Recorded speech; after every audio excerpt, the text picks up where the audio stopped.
In this video, I'm going to show you how to make a halter top out of a t-shirt. For this project, you're going to need a t-shirt, some elastic, you can use picot elastic or just regular elastic, pins, scissors, a bow, and some thread.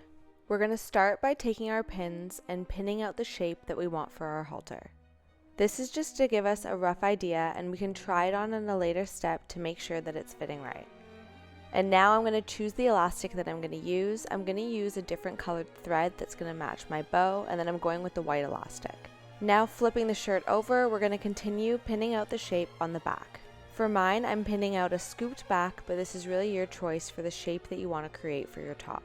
And here I'm just altering my pins a bit to make sure that they're creating a smooth line. Now you can put it on yourself or on a mannequin and make any adjustments that you feel needed. And we also want to make sure that our center V is right at the front of the top. If you're using a baggier t-shirt and want a more fitted look, you could also zigzag stitch your side seams to bring the shirt in a little bit.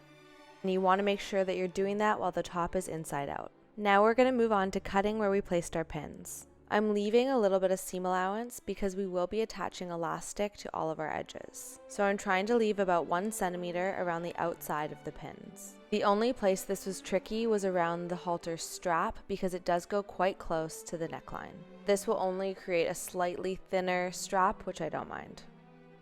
After removing all of our pins, we can make any slight adjustments that we see fit, and now we're ready to add our elastic. We're going to attach this starting at the side seam, and with my picot elastic, there's a right side and a wrong side, and we're going to pin the right side to the right side of the fabric, with the detail of the elastic facing down.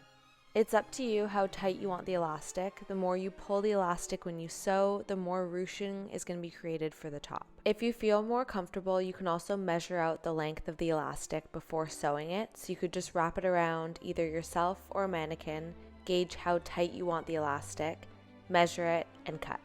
For the sewing, we're going to do it on a zigzag stitch. I did it about medium length and medium width. And then we're just going to tug the elastic as we sew. And at the end, I'm just reducing the bulk and slightly overlapping the two elastics.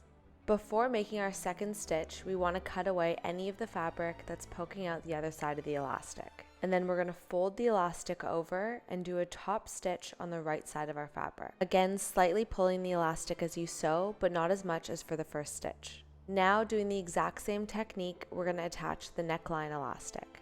So with your right sides together of the fabric and the elastic, and the detail of the elastic facing away from the edge. The only thing you want to be aware of is at the V-neck that you're opening it up and making sure that the elastic is going along the edge. Then trim away any of the extra fabric again, flip over your elastic, and do another top stitch.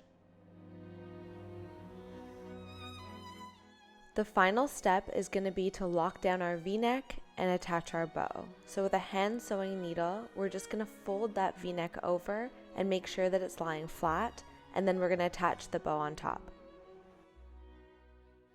And you're all done. Thank you so much for watching, and if you liked this video, please subscribe.